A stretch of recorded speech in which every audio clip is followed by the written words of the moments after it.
नमस्कार, मैं हूं आपके साथ प्रिया तिवारी और आप देख रहे हैं टीवी 11। राज्यसभा में आज भारी हंगामा देखने को मिला। राज्यसभा में विपक्ष के नेता और कांग्रेस अध्यक्ष मल्लिकार्जुन खड़गे के एक बयान पर बीजेपी के सांसदों ने कड़ा विरोध जताया है। राज्यसभा में खड़गे ने उपसभापति से आग्रह किया और कहा कि मैं हाथ जोड़कर आपसे अनुरोध करता हूं कि मुझे बोलने दें। उसके बाद खड़गे ने जो बयान दिया उसको लेकर सत्ता पक्ष में कड़ी आपत्ति जताई गई है। खड़गे के बयान पर बीजेपी के राष्ट्रीय अध्यक्ष और संसद सदस्य जेपी नड्डा ने तीखी प्रतिक्रिया दी है। बीजेपी चीफ ने कहा कि जो भाषा खड़गे ने इस्तेमाल की है वो निंदनीय है। उन्हें इस पर खेद व्यक्त करना चाहिए और इस भाषा के लिए माफी मांगनी चाहिए। उन्हें अपने शब्द वापस लेने चाहिए या फिर इसे सदन की कार्रवाई से हटाया जाना चाहिए। मेरे को ये कहना है कि इस देश के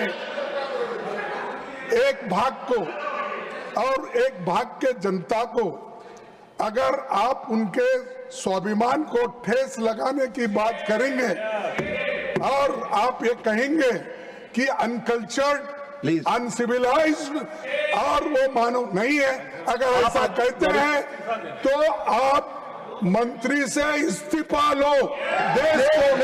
देश को डिवाइड करने की बात कर रहे हैं, देश को तोड़ने की बात कर रहे हैं और देश को डिवाइड करते हैं। I'm not allowing that. Please, nothing is going on.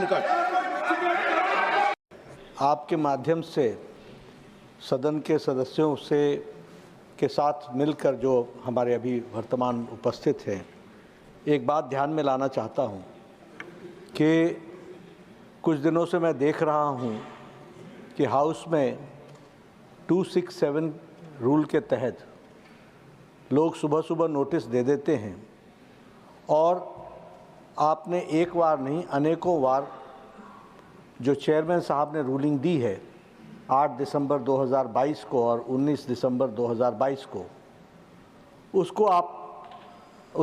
उसको नियम को ध्यान में रखते हुए और उस रूलिंग को ध्यान में रखते हुए आप 267 को रिजेक्ट करते हैं। ये जो प्रथा है ये कहीं ना कहीं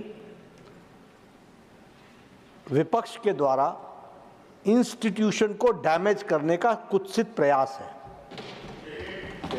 it's a vicious design to demean the institution of the parliament. They are not interested in debate. They want to give an impression that the government does not want to answer or enter into the debate. The government under Prime Minister Narendra Modi is ready to discuss anything under this roof, whatever is to be discussed. But there are certain rules, there are certain regulations. कुछ नियम होते हैं, कुछ कानून होते हैं जिसके तहत बहस होती है। अगले 10 दिनों तक अभी बजट के हर सब्जेक्ट पर डिस्कस होनी है। हम लोग डिस्कशन के लिए तैयार हैं। उसमें सबको बहुत मौका मिलने वाला है। इनकी समय संख्या के साथ जितना भी मौका मिलेगा इनको मिलेगा। There is a provision of short duration discussion, there is a provision of long duration discussion. ये नियम पढ़ते नहीं। I have been the leader of the BJP in Himachal Pradesh in the Vidhan Sabha as an opposition, and during their regime I have got the best legislature award also. कानून तो पढ़ना सीखो, चर्चा करना तो सीखो। ये गैर जिम्मेदाराना व्यवहार है विपक्ष का और ये भारतीय संविधान, भारतीय संसद को एक तरीके से देश के सामने इस इंस्टीट्यूशन को मेलाइन करने का तरीका है। मैं चाहूंगा इंक्लूडिंग लीडर ऑफ ऑपोजिशन, इनका एक रिफ्रेशर कोर्स कराया जाए। They should go for a refresher course.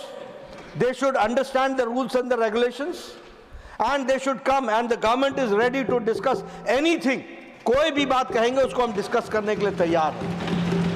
इसलिए मैं इनके वॉकआउट को घोर निंदा और गैर जिम्मेदाराना व्यवहार मानता हूं और आगे इनको सुबुद्धि मिले ऐसी मैं ईश्वर से प्रार्थना करता हूं।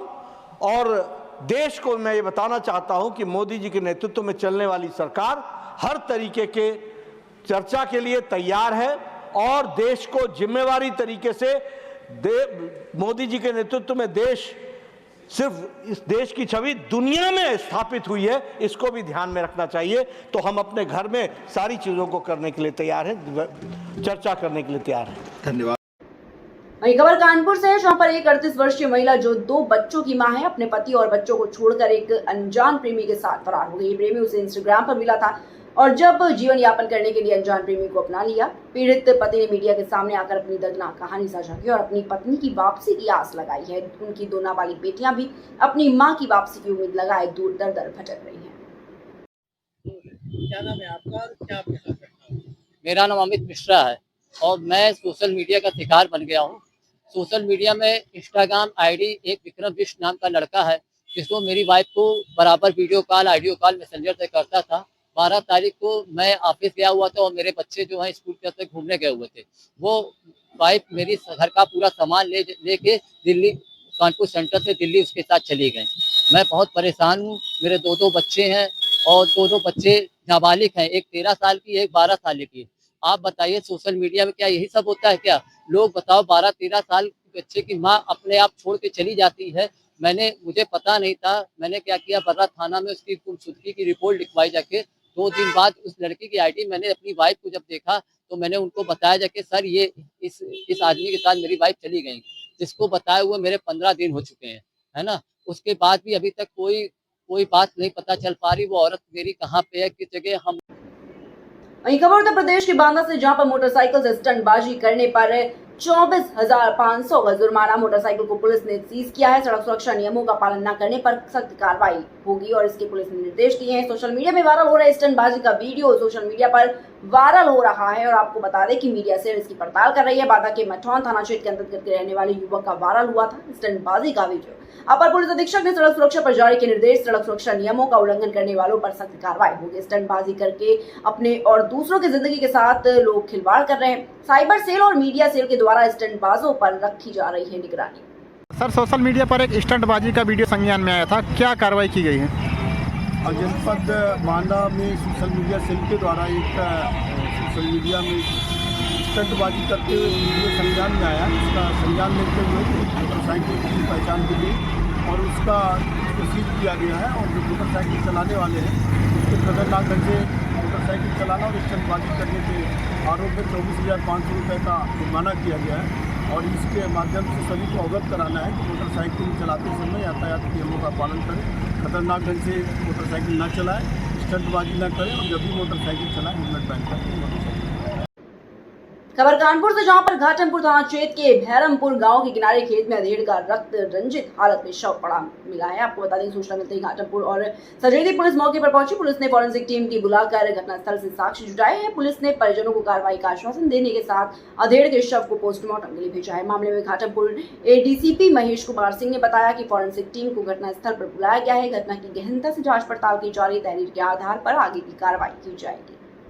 देखिए, घटनाक्रम थाना घाटमपुर सजेती बॉर्डर का है, जहां पर पुलिस को सूचना मिली है कि एक डेड बॉडी मिली है, जिस पर थाना पुलिस के द्वारा मौके पर जाकर जांच की गई और जानकारी की गई।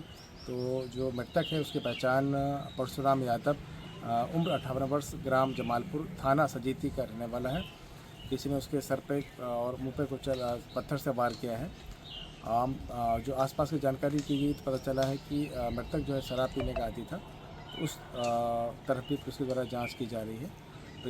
अभी बॉडी को पीएम के लिए भेजा गया है और पुलिस के द्वारा आगे कार्रवाई की जा रही है। वहीं खबर कानपुर से, जहां पर बिरहाना रोड स्थित पूर्व प्रधानमंत्री इंदिरा गांधी की मूर्ति के साथ अराजक तत्वों ने छेड़छाड़ की है, जिससे क्षेत्र में तनाव फैल गया। घटना की जानकारी मिलते ही कांग्रेसी नेता आक्रोशित हो गए और उन्होंने तत्काल पुलिस से शिकायत दर्ज कराई है। पुलिस ने त्वरित कार्रवाई करते हुए घटनास्थल के आसपास लगे सीसीटीवी कैमरों की फुटेज खंगाली और आरोपियों की पहचान की।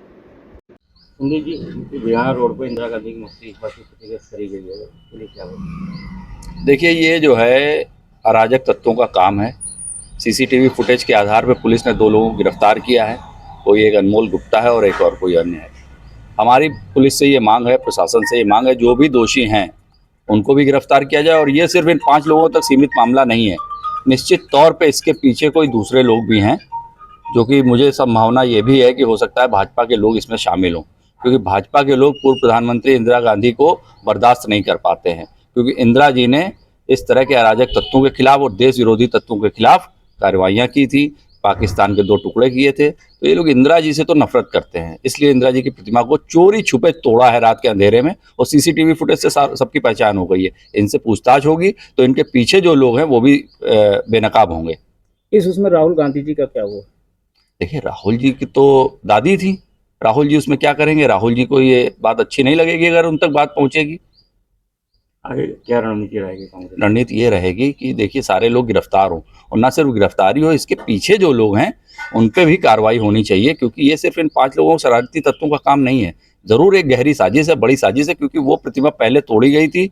हम लोगों ने प्रशासन से मांग की थी, प्रशासन ने उसमें नई प्रतिमा बनवा दी थी। उसका उद्घाटन होना तो बहुत जल्दी, हमारे प्रदेश अध्यक्ष अजय राय जी को आना था उद्घाटन करने। ये जानते हुए उन लोगों ने ये प्रतिमा तोड़ी है, और इसमें निश्चित ही साजिश। वही खबर कानपुर से, जहां पर जिलाधिकारी जितेंद्र प्रताप सिंह ने आज पांडुनगर ITI में निर्माणाधीन IT लैब का औचक निरीक्षण किया है। इस परियोजना की कुल लागत 137.67 लाख रुपए है और इसका निर्माण उत्तर प्रदेश राज्य निर्माण निगम लिमिटेड इकाई 1 कानपुर के द्वारा किया जा रहा है। निर्माण कार्य जुलाई 2022 में शुरू हुआ था और फरवरी 2025 तक पूरा होना था, लेकिन अभी तक काम पूरा नहीं हुआ। कानपुर महानगर की ट्रैफिक समस्याओं के निराकरण के लिए जो एक इम्पोर्टेंट हमारा फ्लाईओवर बन रहा है विजयनगर से बर्रा की तरफ जाने वाला, जो करीब 53 करोड़ की परियोजना है, उसमें रेलवे का कंपोनेंट है 7 करोड़ का और बाकी करीब 46 करोड़ का सेतु निगम का है। और रेलवे ने अपना काम ऑन ट्रैक है इस समय, सेतु निगम का भी है। बीच में मेट्रो से एक उनको पाइलिंग करनी है जो उन्होंने अभी स्टार्ट नहीं करी है, तो मेट्रो के MD से बात की गई है कि वो इसको टाइम से कर लेंगे, मार्च में वो पूरा कर लेंगे। तो ये परियोजना जो जून 23 में स्टार्ट हुई थी, जून 25 में कंप्लीट हो पाएगी और उससे काफी बड़ी राहत ट्रैफिक में मिल जाएगी। जो लोग विजयनगर की तरफ से CTI की तरफ जाना चाहते हैं उनको काफी रिलीफ मिल जाएगा। तो वी आर ट्राइंग कि जून 25 में परियोजना कंप्लीट होने से ट्रैफिक पे कुछ यहाँ पे रिलैक्सेशन हो जाएगा।